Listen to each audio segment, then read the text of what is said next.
This episode of Fresh and Buds is brought to you by Channel Thunder Strep. Yes, strep, like strep throat. They gave me money. A disease gave me money. I'm sorry. Fresh and Buds now. Fresh and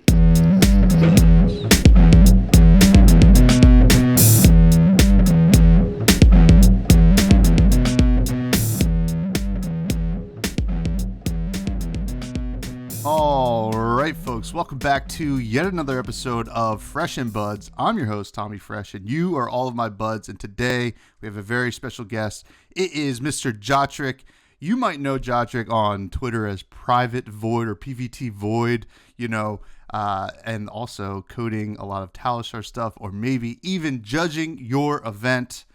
But today, Jotrick is on the show and it's going to hang out with us for a little bit. We're going to get to know him and talk about some goings-ons in the flesh and blood world. First of all, how you doing, Jotrick? Welcome. I'm doing good. Thanks for the invitation. Thanks for having me on the show. I love doing this. Yeah, absolutely. I mean, it's a long time coming, and it's fun to have you on, and I'm excited to get your perspective on some things because you are someone that has you have your hands in a lot of different things in this community. That's for probably. Sure. Probably a little bit. Probably a little bit too much passion, I think. You know what? We like passion here, so I think we're gonna use some of that passion to our advantage on this show right now. So, but the passion, it has to start somewhere. So I want to go from the beginning. When did you kind of get into Fab, and what really drew you into it? I started just after the release of Tales of Fire Unlimited. We were waiting for people for Commander to arrive at the LGS, and my friend had 2 Bloods decks, and he said, "Hey, do you want to try this game?" And I said, "Sure," and I tried it, and I haven't played much Magic since then. The competitiveness of it really drew me into the game. I've always been really loving competitiveness in like video games or anything, board games, and Flesh and Blood is so much of that, and I just love it so much, the whole design of it, and I feel like it's a really good game. Yeah, I agree.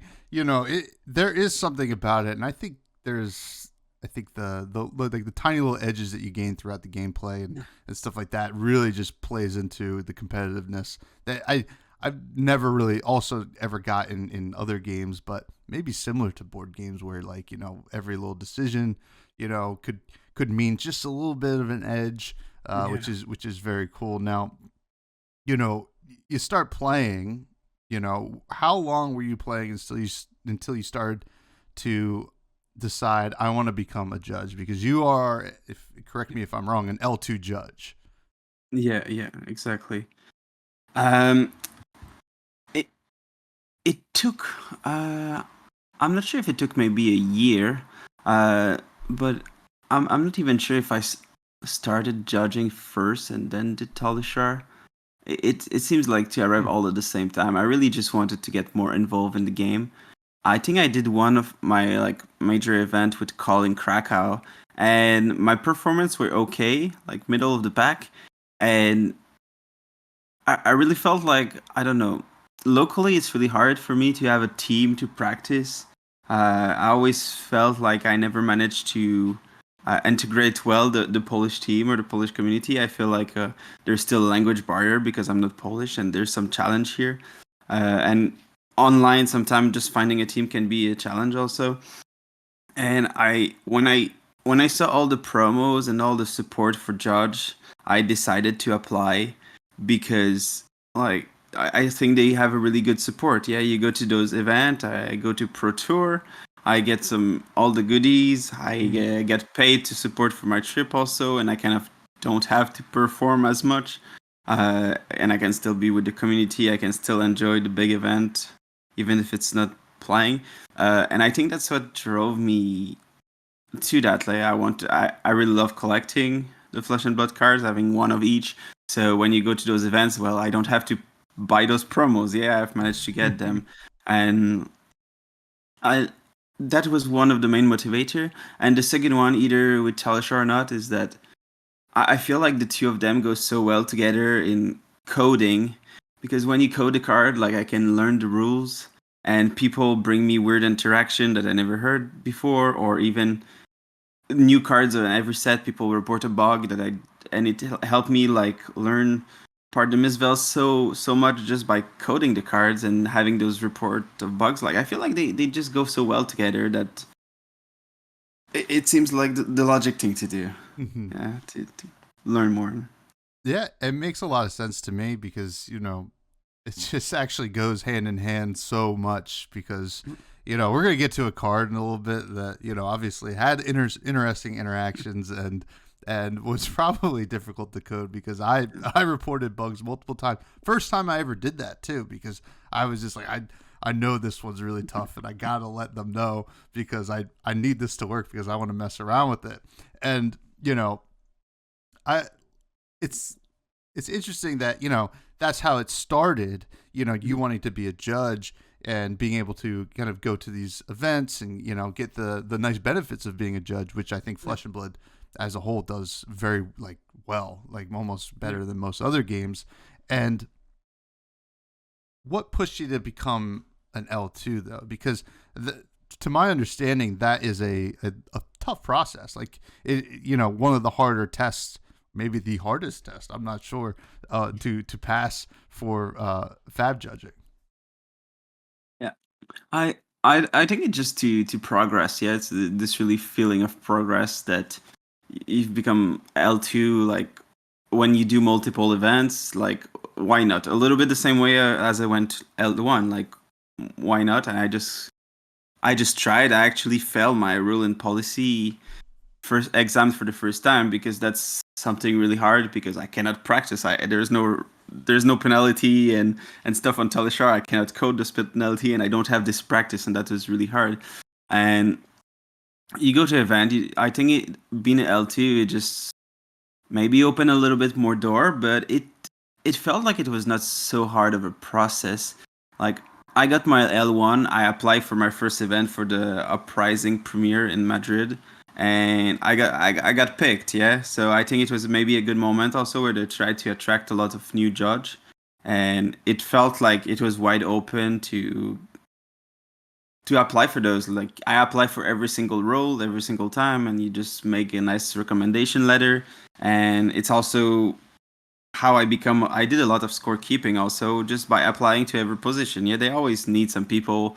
Either it's administration, sometimes they put some people on the prize wall, and even if you're not judging, there's a lot of need to have people working on those events. And I think if you apply for everything and you're open-minded and you go there just to enjoy the event, I think it can be a smooth process. Yeah, for sure the tests, they're difficult, but they're also open book. They don't test you so much about your knowledge of the rules, but if you can find the information, because it's open book, you have 24-hour when you start the test, you can find the information, and it's really the skill of finding the good information, with all the forums on Discord, all the judge quiz and all that stuff.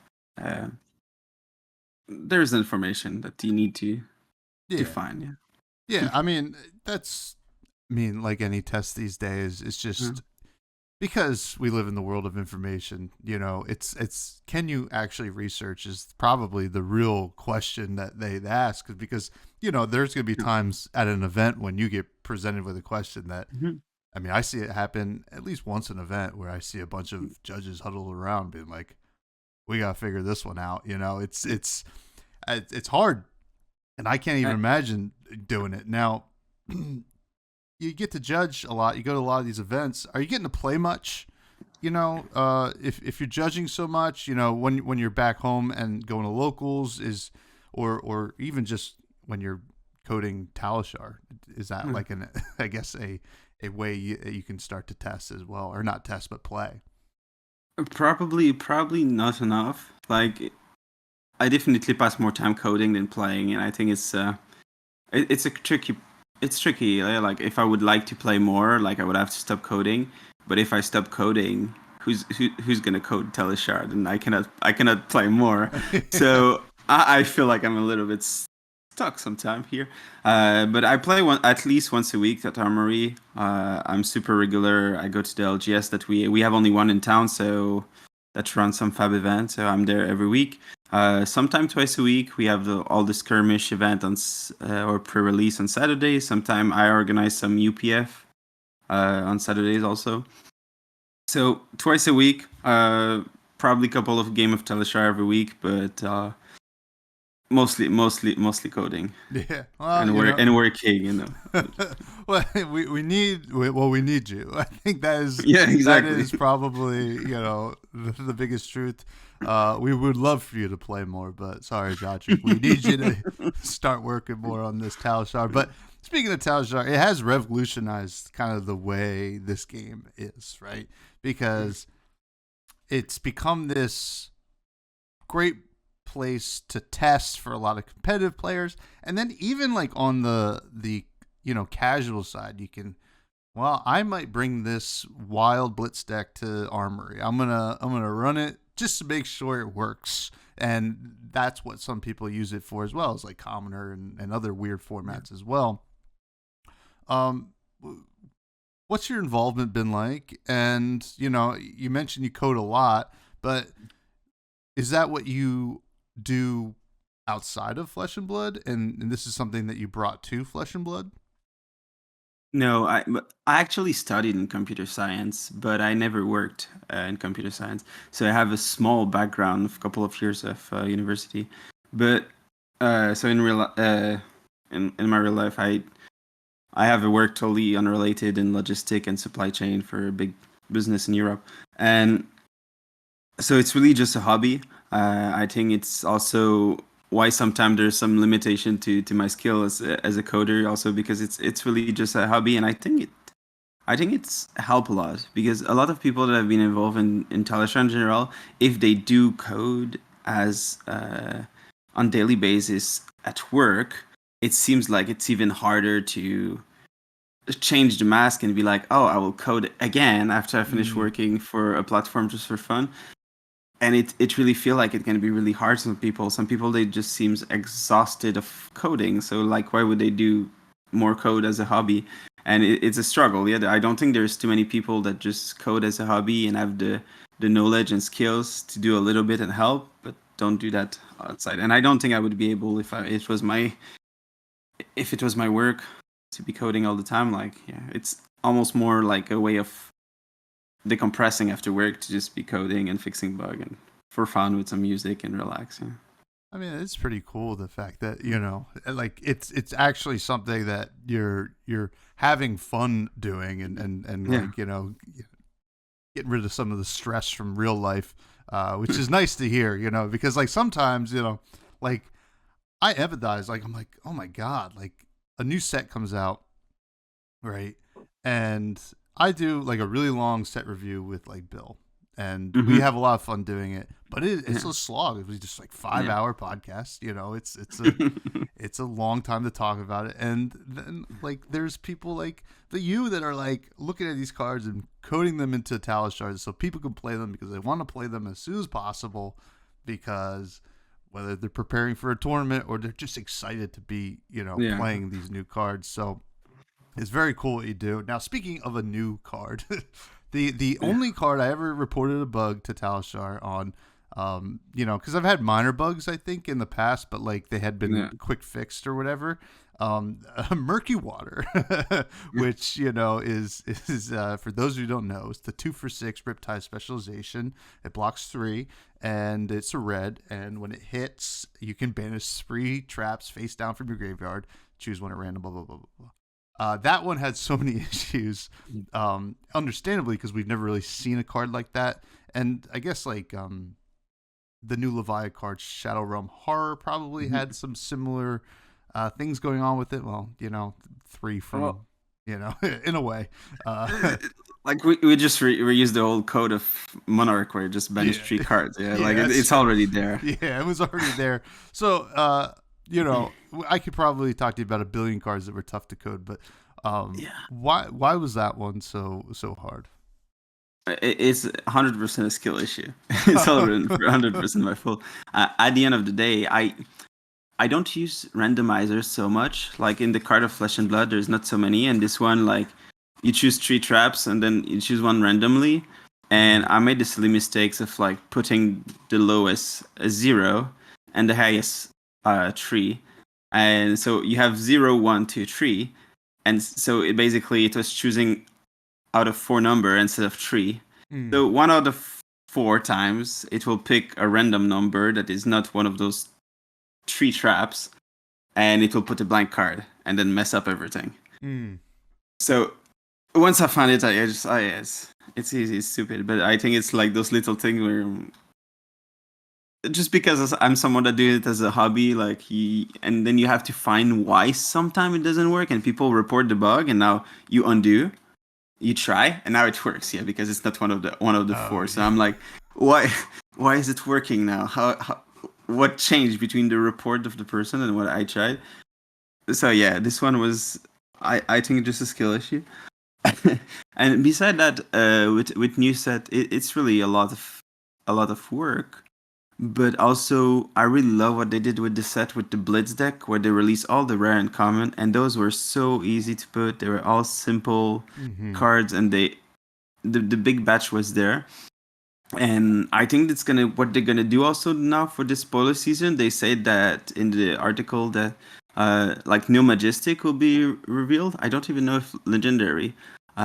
So all the complicated card will only appear at the world premiere. So I don't know if it's good or bad. But that is interesting because I did see that as well, and I think I don't know if they specified how many or what will not be, but they said higher rarity stuff. So you have to assume Majestic and higher. But they just spoil some Majestic. Yeah, I'm confused. So it's I think they're just trying some stuff. You know what? Listen, trust the process, I suppose. Yeah. But yeah, that will be probably interesting. I mean, between you guys and Philip over at Fabry, like just like during spoiler season, I'm sure it's pretty insane. So I hope it's not too bad. But I hope they also do. And you made a good point. That Blitz deck kind of thing. The videos that they did, the primers, was awesome, and I'm sure I like that as a way of just getting out the commons and rares, and then we understand how these decks work, which is. And I watched those 3 videos. Like, I don't watch that much stuff necessarily, but like all those 3 they went out and like finally some new content. Like I don't know, it was really great. Like. Yeah, it was cool, and the way that they produced it as well, and just kind of getting the devs talking about it is always it's pretty nice. neat. So now let's talk about some more Flesh and Blood beyond just Murky Water. Every episode we do the fresh phase, where I ask you some of your favorite cards in the game, and the first one I'm going to be asking you here, Jotrick, is who is your favorite hero? It has to be Chain. I won my first event with Chain, and it's still the one that I prefer. So every time I have an opportunity, when we were playing Blitz, I was still playing him, or if we play Commoner, I will go with Chain all the time. So I just have an opportunity, I build Chain UPF deck. I'm definitely more aggro player in general, so I just fit, and I love drawing a lot of cards. Zens feel awesome for the same reason right now. I've been playing a lot with Zen in the last summers. I love to traverse and block with the boots, and then you have 7 cards handed. That feels great. Oh yeah. I mean, Chain was something. That was the first real deck I built. It was a lot of fun. As like someone who came from Magic, it felt like, all right, I'm dredging. That's what I understand. Yeah. And it was a lot different. Like the sequencing was like pretty wild. But what do you think of Florian now that you've seen another new Runeblade? It doesn't seem as aggro, but it seems to have the graveyard and banish zone interaction. I really didn't. I don't even remember what he does. I've been really like after Pardon as well. I didn't want to read because I didn't code the cards. Okay. Do you want me to tell you? I don't know. Yeah, go ahead. It's pretty simple. So we only have the Blitz hero, the young hero. Apparently the text is going to be different for the adult hero, although we could probably assume what the text for the adult hero would be. Florian basically says if you have 4 or more Earth cards in your banish zone, whenever you create an aura token, you create an additional one of those tokens. So embodiment of Earths, rune chants, stuff like that. So It really sounds like for Viserai players a lot more than, and I haven't played much Viserai, and I think it doesn't resonate with me at all.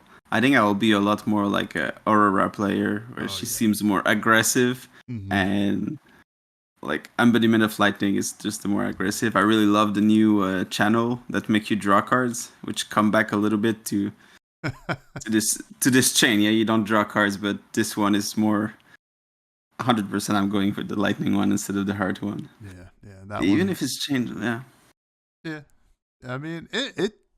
They both seem cool. I'm interested to see what the yeah. Wizards look like, but Yeah. we have some time. Yeah.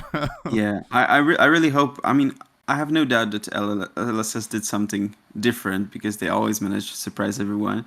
But I really hope that those wizards play different than the other wizard we've seen. Yeah, like sure they have arcane damage, but maybe one can pack a punch and play some attack actions. Or I'm sure they'll find a way. But I really wish those two wizards don't play Storm Strider, for example, which is a big ask, yeah. Or like they could start at 40 HP and they Mhm. could be on a different level. But there's such a strong card as Storm Striders. I don't know if it's gonna happen.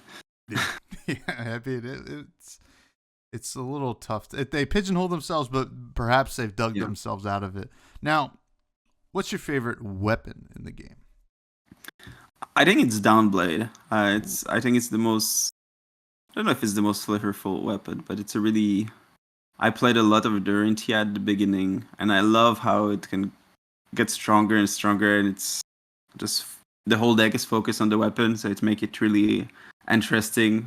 There's not many heroes that have such a focus. Probably Dash after like with the pistol that you can upgrade is the coolest. I feel like those two, like it's almost if they have a little bit of personality in like you're building a weapon or something. So Downblade. Dawnblade's a Hope great to see more answer. of that. It's iconic. I would say Dawnblade will Yeah. go down as the iconic sword in the game. Mhm. Equipment. What's your favorite piece of equipment? Oh, that's a that's a tougher one. You can just say Carrion Husk. It's okay. We all know it's the best. I really like Balance of Justice, probably because it draw a card. Now there's Travers that is really good. Uh, but I think Balance of Justice, I have more fun playing with it. Definitely, I really like what they're doing with like making more and more valid legendary piece of hat. Like it's great, and Yeah. Balance of Justice. Yeah, love playing this one in the meta right now. And I like Guardwell. I would like to see more Yeah, Guardwell on some equipment. It just it's such yeah, a simple fix to something that felt that like there's a hole there. So mhm, yeah. And it has bounces. so many special interaction that we don't see often. Like if you shred something with Guardrail, it doesn't lose its value. It's gonna get -0, and like there's so many of those little things that I had to code that I think it can be nice if there's more of Guardrail just to see those interaction more often. Oh yeah. Now, what's your favorite card? You throw in your deck, attack action, non-attack action, whatever it is. What's your favorite card of all time in Flesh and Blood? Uh, I feel like it's probably Tree of a Kind with Lexi. Now I realize that every single thing I'm saying, it's every time when I draw cards that I really love those cards. There's some kind of something that's happened again and again. I really love Lexi, and I've been playing her before Outsiders also. Like it's just, a deck that I love a lot, and I think that's also something that is drawing me to Aurora with the Lightning. Yeah, going back to pick up those cards again, and I always wanted more Lightning support, so it's yeah. I think Tree of a Kind was something that has always felt amazing to play. Even in Starvo meta, I played Lexi against Starvo, and I was winning sometimes. Yeah, I mean, the card was insane. I remember like Yeah. opening that card right before Tails, and I said to a buddy, I was like, "Is this good?" They're like, "No, not really." But it could be good in the future. And Yeah. then like they printed oh god, Voltaire, and then you're like, Yeah. oh, we're off to the races. Now, those are some good favorites. Obviously a lot of powerful stuff, drawing cards. You mentioned the balance of justice, so it balances out. So you also want to punish people for drawing cards as well. So you're a well-rounded, well-rounded guy here, Jotrick. Now you know what else is pretty well-rounded? Zen, and you mentioned Zen because this weekend was U.S. Nats in Minneapolis, the big Nationals tournament to kind of kick off the season. We're going to start seeing, I think, UKs this weekend as well as some others. And then for a couple more weeks, we're going to see a lot of Nationals tournaments. And usually U.S. Nationals is a good, I guess, gauge of what we're going to expect from the other metas. And Zen had a huge win, right? Evan Herndon, big, comeback from last year getting second, this year winning it. Very, very cool to see. We also see Azalea have a big weekend with a win at the Calling and Kano winning the Battle Harden, which, those were the three decks I think a lot of people expected. Yeah. Now, I got to ask you, Zen, because we saw some crazy top 8 matches of the U.S. Nats. Michael Dalton, triple Art of War craziness. Evan Herndon swinging Zephyr Needles in the mirror and against KO. Pretty nuts stuff. And then these crazy 10 attack wide turns. As someone who gets to see a deck like Zen do the Zen thing from multiple perspectives, as someone who knows all the judging implications and when you code stuff like that, do you think the writing was on the wall for this big weekend and this big national season for Zen? I think so. Just every set they've released in the last couple of set, the aggro deck is just on top on the first week or two. KO was there. Fi was living the same thing. Where Fi against Dromai, Fi was stronger at the beginning, and it took some time for Dromai to get the better deck. It takes a lot more time. It takes a lot more practice and more people working on it. And I think it's going to be the same thing. Yeah, they build Zen, and it's really aggressive, and people have to learn to play. And I think there is some tech card that people can play to fight maybe against Zen. And I think it's going to change, but I think that's what I have expected, just because it seems to be a recurring thing that happened every single, not every single set, but regularly. Yeah. Yeah. I mean, I think you're totally right. I mean, KO was the deck, right? Yeah. Even until Mysteria, right? That was the premier aggro deck.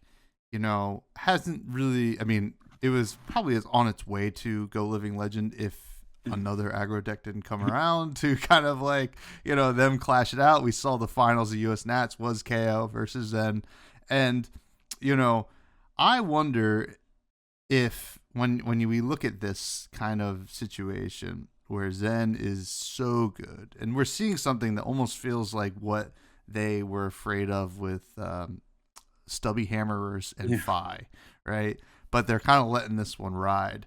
Do you get to look? Here's a question that I had when I was thinking about having you on. Do you get to look at a lot of Talishar data? I know that a lot of people do. A lot of teams look at Talishar data and what's doing well. I think even Dan Rakowski came up to me over the weekend. He's like, "What are you playing?" I'm like, "I'm on Riptide's #1 win rate on Talishar," or something like that. I was like, "Well, not this weekend." But do you look at that kind of data often? No, not at all. I'm not. I don't think I'm the stat guy. It's something that people, they often come on feature requests on the Discord, and they're requesting "Oh, can you add this stat? Can you add that?" And often I'm not doing it by lack of interest personally. The stat things are just not my thing. I much prefer the rulings. I much prefer trying to bring Talishar to be closer to the comprehensive rules. And so I never look at those stats much. Often I feel like the stats, when I look at them, they kind of reflects anyway what I'm expecting. So when I'm playing, the tough matchup, they are also reflected in the stats, and I feel like just by playing, I have a good vibes and a good feeling of how it is. Yeah. Yeah, I mean, it is pretty interesting because like I don't know, stats can only tell you so much. The only part of the Yeah. story, and Talishar is this interesting kind of microcosm, I guess, of what Flesh and Blood is because it's sure like Dan said, I don't know if it was true, but Riptide has the best win rate on Talishar, and sure, I actually think Riptide's pretty well positioned in this meta, but I mean, we didn't see Riptides in the top eights of all three tournaments over the weekend. We did see a couple top 16s and some good CC outings at U.S. Nationals, but draft is kind of included in that. But the real question is, when do you think? And I overheard some people talk about this over the weekend. When you're watching that top eight, right, and you're seeing a deck that can go do crazy things like Zen. Like, there's no doubt that there's some downside to Zen, like there's some variance or whatever. But when you're doing the thing, you're doing something insane. Do you think that is good for the game? Does that get people excited to play something? Or does it make them a little hesitant? Because I could see both sides of that coin, personally.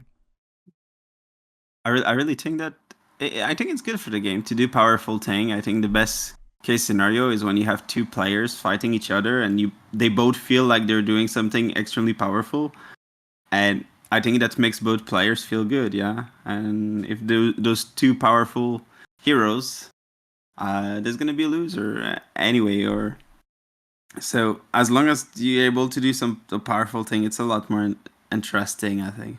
At least for me, I love those aggro heroes, and I can play them all day for sure. We're missing a little bit of control maybe with the eyes that left. Mm-hmm. It brings something interesting. I wouldn't mind seeing something like, I hope that those hurt heroes have something of control-y, and like Charles Dunn that won last year with like Hardbriar, and you can play control and have this, they're grounded to the ground, and they can be solid, and they can add this to maybe slow some things down, and some effect really cool, like Channel the Bleak Expanse, for example. It's a card that I really love that can. I feel like it will be so good in this meta. Like, it blocked like people from searching Chi with Traverse. It stops Zen from searching their deck, and if you can have like a hurt channel like that could prevent people from searching deck. It doesn't have to be high. So I feel like hurt stop things and its hold things in place and let them not move in a certain way. Then maybe that's what LSS will do. Maybe that they're already working on it, and if they're not, I'm sure that they're gonna put a card that help with the meta. They do that all the time in the expansion slot. They're just gonna print something really, really nice that seems to like the weakest link. Like, it's perfect against KO, and people are playing it because sometimes KO they cannot block cards. And I think that's what LS is gonna do. Yeah? Like, I was looking at the deck list, and there's nothing like stubbies that I could see them ban. Yeah, like either they ban like cards like Art of War. I don't think they will ban Art of War. They will not ban their new legendaries, and it's not the new Majestic that makes Zen broken. Yeah, like it's not even broken, but that's strong. Yeah, like. Yeah, the new card seems pretty good. Like, Traverse is super strong, but I don't know. It's great that they print cards that take the spot over other cards. Yeah, that a little bit. If we come back to Storm Strider earlier, I'm really curious what they're gonna print in the boot slot that's gonna be good enough for people to put down Storm Strider and play the new heroes. Yeah. Like, I don't know. I'm not a designer and I cannot see that, but I feel like that's what they need to do. And something like Traverse that synergizes so well with your hero, that's what they need for a new result. And I hope, that's my expectation. I hope that we see that, and I think they would deliver. Yeah, it is very interesting because there are a lot of answers already to like kind of what's going on, right? Like you mentioned weakest link, which is good into Zen as well, right? That makes some like transcend turns pretty awkward and stuff like that. And then you're seeing censor being played a lot, which is a card that was like printed as like, oh, it's interesting, 1 for 5, majestic, generic, who cares? And now like you're seeing a lot of it in people's decks, and then like snags for like you know the new matchup and stuff like that. So like all these different cards exist. It's just a matter of like putting it to practice, right? And I think that's probably where we're going to be, because, you know, looking at this upcoming weekend and the rest of the Nat season, like, what do you expect the response to what we saw this past weekend to be? Do you think that people are going to just show up and they're going to just like, well, Zen seems like the best, I'm going to play Zen? Or they're going to be like, actually, you know what? I think I can counter Zen with, you know, this round's on me, or Azalea seems like a good counter in a lot of ways sometimes, if they can, you know, hit the right thing at the right time. Of course, it's a little bit of a finicky deck. You know, what do you think the response will be? Because, you know, metas around the world are always a lot different. Yeah. People are gonna play the best deck in the format, and if it's Zen, there's gonna be a lot of Zen for sure. And I feel like people love to play Ninja. They're not the hardest deck. If someone didn't have that much time to practice, maybe Zen is a good choice. And people love to go with their aggro. And I would like to see more Azalea. It's really a matchup that is difficult for Zen, and she has the spot to take a lot of those match. It makes so much sense to play Azalea, like, and I don't know if there is any better counter for Zen. So yeah, I would like to see more Azalea being the second most played deck. But in general, people they're gonna stay on Zen, and we're gonna see Zen everywhere until something changes for sure. Yeah, and I mean, it might just be the next set to come out, and you know, like after Pro Tour Amsterdam, we won't really have that many. Like we'll have like Battle Hardens and I guess a few callings, but it won't be a lot until Worlds. So it's hard to say. Now, I think the only thing that, you know, you mentioned, it's hard to pinpoint something that you can hit in Zen as like a ban or a suspension that would be good enough. The only thing I've heard that made a little bit of sense to me was ban the common boots. I forget what they're called. The ones when you block, you get a crouching tiger to hand. Yeah. I guess the reasoning is because that is a great way for you to just block one, get your Art of War fodder, and then set up your turn, which maybe is a small little. I mean, they've done it before maybe. With like Autumn's Touch was like Oldham, I think. You know. Yeah. So we will see. But then you have all the new MST card that also create a tiger in your hand that you can play instead. Yeah, it's like... Exactly. It's like maybe it makes it like 1 percentage point worse. I don't know, but yeah. And then they just play better boots anyway. I think maybe. Yeah. So it's like really there is the other one from Round the Table, but they do the same thing, but they have Battle Worn instead of Blade Break, and they create in the Banish Zone instead. So it's a little bit weaker, but it kind of fills some similar role beside with Art of War. Yeah, you just, you know, use the Crouching Tiger you make from activating, you know, Zen instead. Yeah, from activations. The same thing. Yeah, people just find a way, you know. Yeah. It's like Jurassic Park life finds a way. Now, the other big thing from the weekend, I think, which is on everybody's mind, mine included, we already mentioned Florian and Aurora.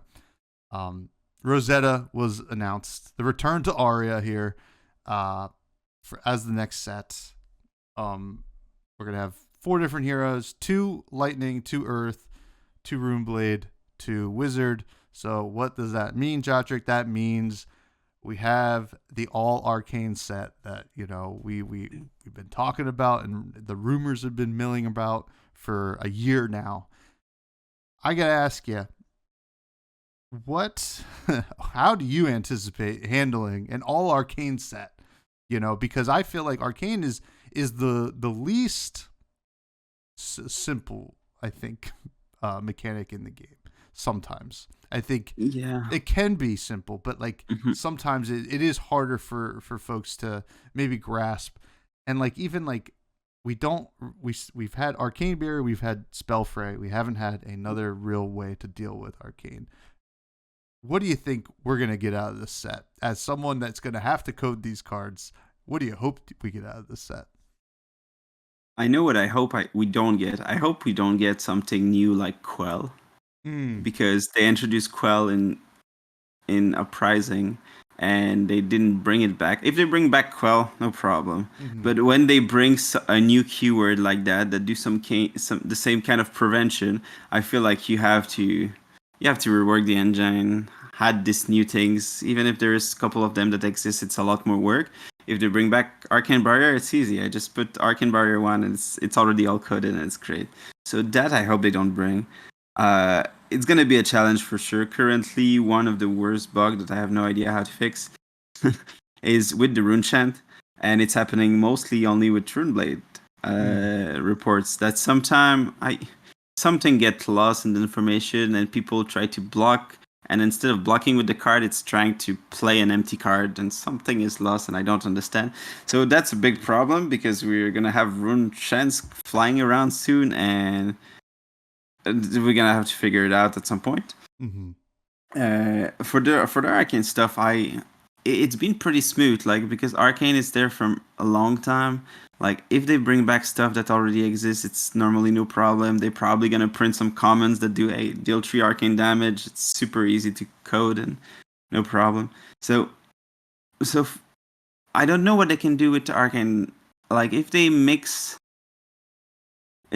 like some Nitro Mechanoid or something that like this Xerath looking guy wizard that can transform into something and like Teklovos and breaks the engine. Yeah, that you transform and everything is messed up. Like the Evo were really hard to code because it's all new. So if there is something new that break the engine like that do physical, maybe an arcane damage, I don't know how they can break it. That's the thing that could be a challenge.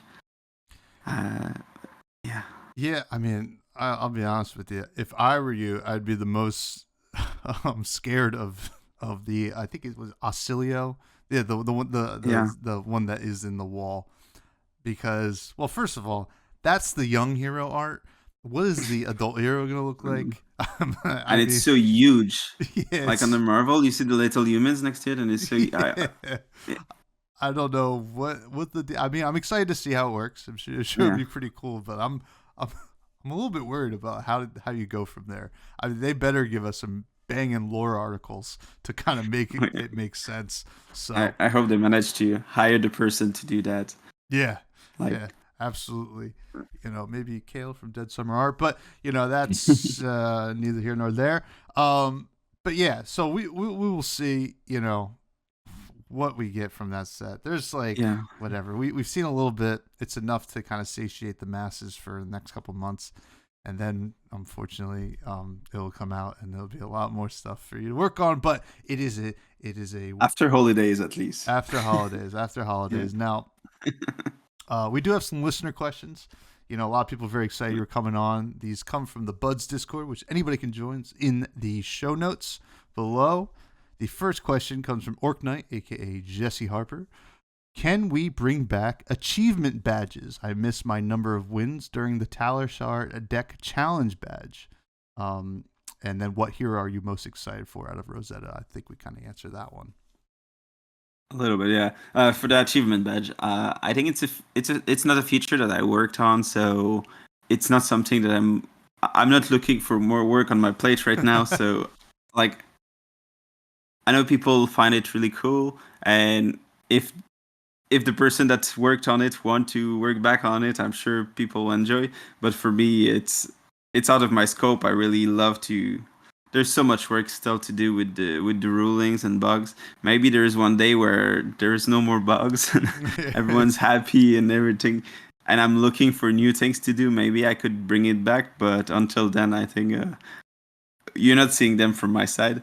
At the same time, Talishar is open source, yeah. So there is always opportunity that if anyone is listening right now, that you can contribute. You can come and like I've been feeling pretty lonely this year working on the platform, so if anyone has any skills and want to work on specific feature, like feel free to join, feel free to DM me, and like I can help you get you started, and I can help you navigate the spaghetti code, and we can do it together. And that's always an option too. Like if anyone has some skills, it's always welcome. Yeah. Sign up, folks. We need Yeah. your help. William from the Table Pit asked, "How in the world do you manage the time to wear so many hats? Judge, father, coder, content ambassador, and more?"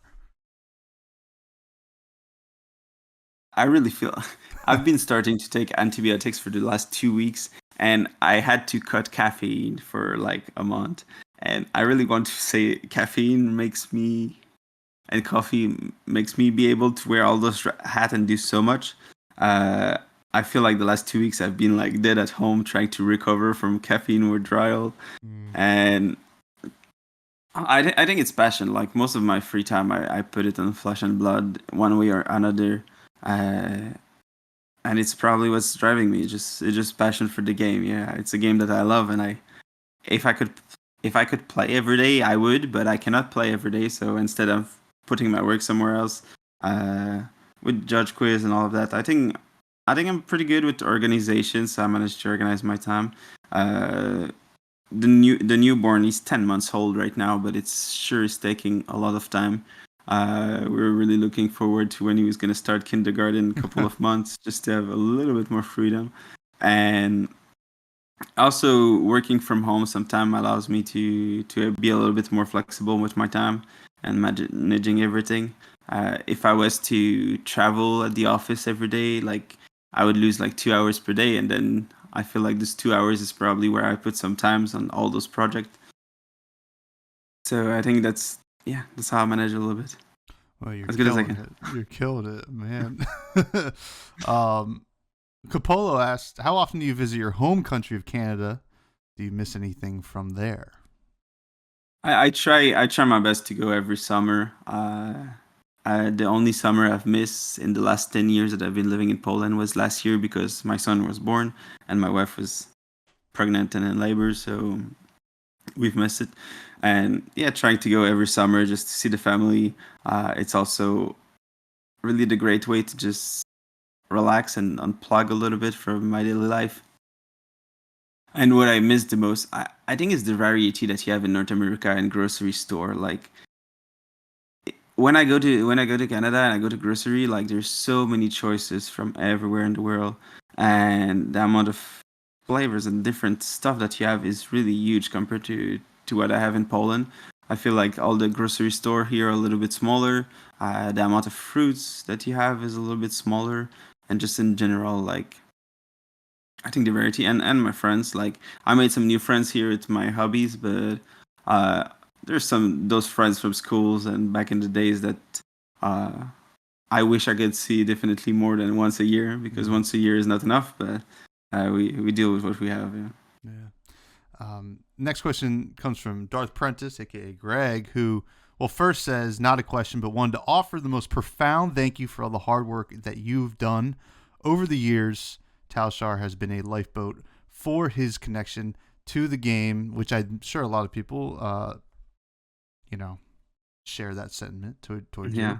And then the question is, what are you most passionate about outside of card games? Yeah, thank you very much for the kind word. Yeah, we do receive kind words all the time, and it's really appreciated. It helps a lot to balance the amount of work and the kind of feeling of being overwhelmed. For example, when there is a new spoiler set, and I think the community understand. In general, there's not too many bad interaction. There's a lot of good feedback all the time, and it's really appreciated. And outside the game, what I'm passionate about, I really love board games. It's another outlet of playing a game.